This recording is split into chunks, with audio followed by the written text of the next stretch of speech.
Hey everyone, it's Dr. Ramani. Welcome back to this YouTube channel on narcissism. You can see I'm doing quite a few forgiveness videos this month. If you're watching them the day they come out, this month in my healing program is also Forgiveness Month, and I'm sort of like in this really interesting headspace about it, so I've been inspired to make a lot of videos. Now, for those of you who really want to do the deeper dive and really see the whole program on forgiveness and all that, please go to the link in the video notes, because forgiveness is one of the many difficult topics we take on. Like I said, October 2022 was our forgiveness month, so it's very fresh for me.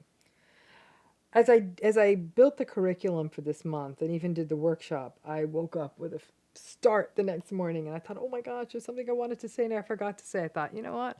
Let me put this into a YouTube, because not only can everyone in my healing community see this, I'm hoping that many of the rest of you can too, and maybe will open yourself to think more about forgiveness. So let's take this on. What's another reason we often forget that forgiveness is so hard in a narcissistic relationship?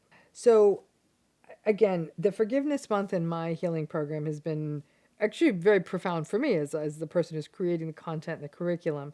And I think it's really been a really important series of revelations for the people in the program.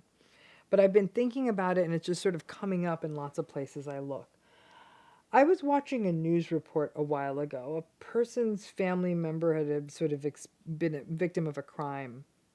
A trial happened, and the person who committed the crime against that person's family member was sentenced.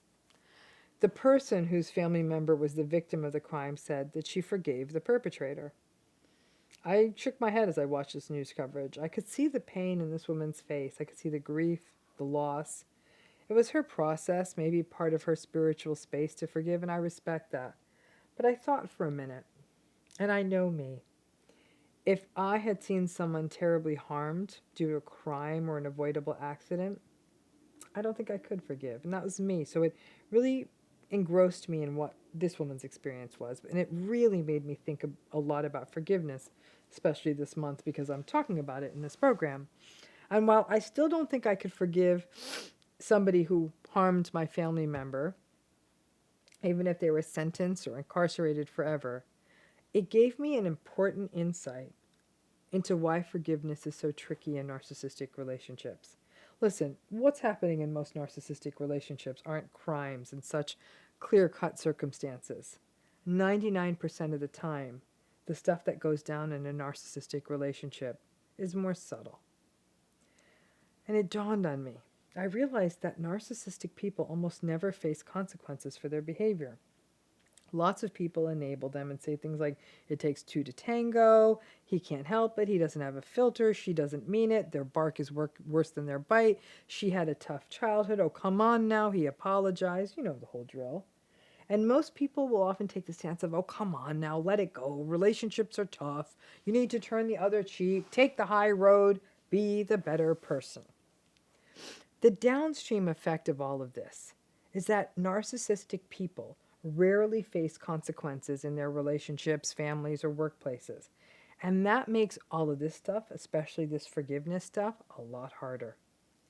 I do think that if a narcissistic person faced real consequences when they do something bad, whatever those consequences may look like, lose a job, go to jail, get a big fine, lose their reputation, lose something that matters to them, have people turn their backs on them, and let's say that kind of thing happened to them early and often, conceivably that could shape their behavior. Consequences shape behavior, we know that. But since most people with these personality styles rarely face consequences, they almost become emboldened and may even push the envelope and do worse and worse things because there aren't any consequences. But in the absence of them facing consequences, it makes it even more difficult to forgive. Because not only could they do a bad thing, betray you or harm other people, and have nothing in their lives change, now you may be facing pressure to forgive or may feel you need to forgive. It doesn't feel good to forgive under those circumstances because it can feel like they got away with it 3 times. They got to do the bad thing, they didn't face any consequences, and now you are expected to forgive them, which is basically saying, yo, no problem. I'm cool. It's all good. I can let it go. So it's like there are no consequences, and the implicit message is that no matter what a person with a narcissistic personality does, they get away with it. Because with some, but not all narcissistic people, but I would say most, ultimately, believe it or not, there are actually consequences. They harass someone at work, they finally get called out. They keep playing it fast and loose with some financial thing, and they end up getting a big fine.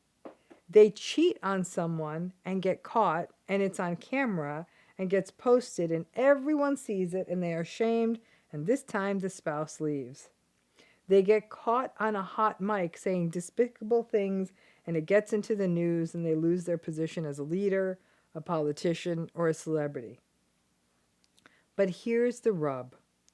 When a narcissistic person finally gets caught, it likely means that they have done whatever the bad things are doing dozens and dozens and dozens of times before. This time, it finally gets seen. It also means they have done it dozens and dozens and dozens of times before, and this may be the first time that there are consequences. They will yammer on about witch hunts and having a target on their back and they're a victim, blah, blah, blah. When they do face consequences, you may still feel hurt from whatever they did to you, but we do feel a little more stable, a little more whole when there feels like there was a real consequence. In some cases, you may even pity them, but that's a bit more of a trauma bond thing. And in some cases, if forgiveness is what you need to do, them having faced a consequence may actually make it a little bit easier for you to forgive. Forgiveness, as I said, and I've been thinking about all month, is very tricky territory in narcissistic relationships. There's no two ways about it. They view forgiveness as permission, basically. But always remember that the lack of consequences that most people who are narcissistic face, their ability to commit their bad behaviors right under the line or behind closed doors where no one can see it, and yet it harms you so much, can make it really hard to forgive. But it did dawn on me that idea that to forgive someone after some other entity has placed consequences on them, I'm not saying at all that it's easy, but it may feel like it's more possible.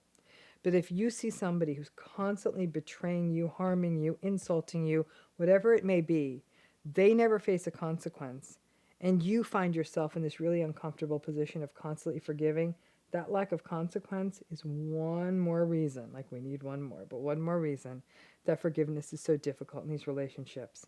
And if you are interested in a deeper dive on healing, in October 2022, that is the focus topic of my healing program with the link there in the video notes. However, no matter when you join the program, you can see some of the past content in the program by joining. So check it out if this issue is something that you struggle with. Thanks again.